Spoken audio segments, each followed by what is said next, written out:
Hello everyone, law of diminishing marginal utility को हमने पिछली वीडियोस में समझा था। इस वीडियो में हम बात करेंगे law of diminishing marginal utility के इंपॉर्टेंस की। तो आइए जानते हैं इंपॉर्टेंस और सिग्निफिकेंस ऑफ डीएमयू लॉ। पहला इंपॉर्टेंस है यूजफुलनेस टू द कंज्यूमर्स। ये लॉ कंज्यूमर्स के लिए काफी यूजफुल साबित होता है। कंज्यूमर किसी कमोडिटी को तब तक बाय करेगा जब तक उसकी मार्जिनल यूटिलिटी उसके प्राइस के इक्वल बनी रहेगी। एक बार मार्जिनल यूटिलिटी प्राइस से कम हो गई तो वो बची हुई अर्निंग दूसरी चीजों को बाय करने में यूज करेगा। मतलब इसकी हेल्प से कंज्यूमर अपने बजट को प्लान कर पाता है और बेफालतू के एक्सपेंसेस को अवॉइड करता है। नेक्स्ट इंपॉर्टेंस है useful to the government, useful to public finance. इस लॉ का पब्लिक फाइनेंस की फील्ड में बड़ा सिग्निफिकेंस है। गवर्नमेंट अपनी तरफ से रिच पीपल पर हैवी टैक्स और पुअर पीपल पर लो टैक्स अप्लाई करती है, क्योंकि मनी की मार्जिनल यूटिलिटी पुअर के लिए ज्यादा और रिच के लिए कंपैरेटिवली कम होती है। तो इस तरह ये लॉ इकोनॉमिक इनइक्वालिटी को रिड्यूस करने में गवर्नमेंट की हेल्प करता है और इसके थ्रू गवर्नमेंट के पास और ज्यादा रेवेन्यू भी आता है। नेक्स्ट सिग्निफिकेंस है basis of paradox of value.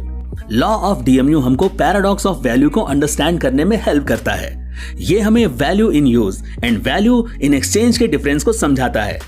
Law of value का मतलब डे टू डे लाइफ में उस प्रोडक्ट की यूटिलिटी कितनी है और लॉ ऑफ एक्सचेंज का मतलब मार्केट प्राइस कितना है। नेक्स्ट सिग्निफिकेंस है basis of law of demand. Law of demand law of diminishing marginal utility पर बेस्ड है।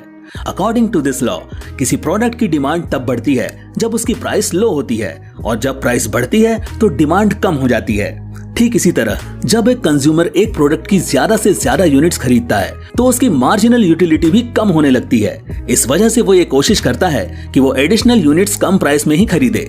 तो इस वजह से law of DMU law of demand का बेसिस होता है। नेक्स्ट है हेल्पफुल टू प्रोड्यूसर।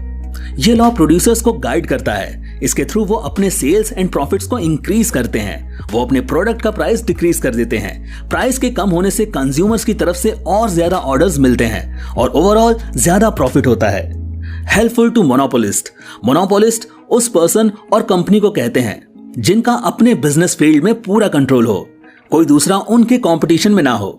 तो इस लॉ की हेल्प से मोनोपोलिस्ट को प्राइस डिस्क्रिमिनेशन करने में मदद मिलती है। मैक्सिमम प्रॉफिट पाने के लिए वो रिच से हाई प्राइसेस और पुअर से लो प्राइसेस चार्ज करता है, क्योंकि पुअर के लिए पैसों की मार्जिनल यूटिलिटी रिच के कंपैरिजन में ज्यादा होती है। नेक्स्ट है यूजफुल फॉर वेलफेयर पॉलिसीज।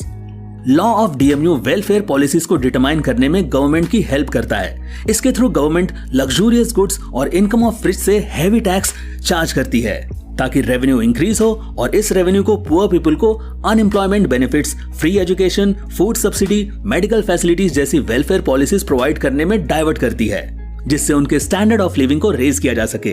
तो ये था लॉ ऑफ डीएमयू का इंपॉर्टेंस।